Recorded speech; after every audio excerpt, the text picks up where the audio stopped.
तर नागपूर बुधवारी सर्वाधिक उष्ण दिवसाचा ठरलेला आहे। तापमान 46 अंशांवर पोहोचलं। नागपूरमध्ये आजही तापमान वाढीची शक्यता आहे। हवामान विभागाकडून अलर्ट देण्यात आलेला आहे। यंदाच्या मे महिन्यात विदर्भात भीषण असा उकाडा होता, उष्णतेची लाट होती।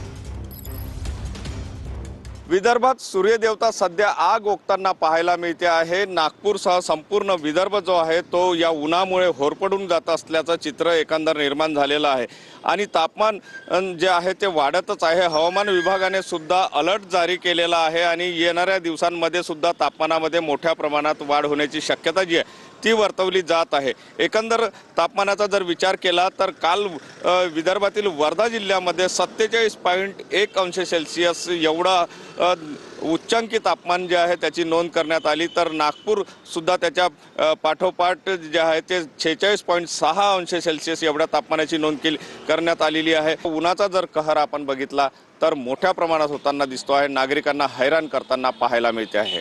कॅमेरामन सचिन सयामसह सुनील ढगे, TV9 मराठी, नागपूर।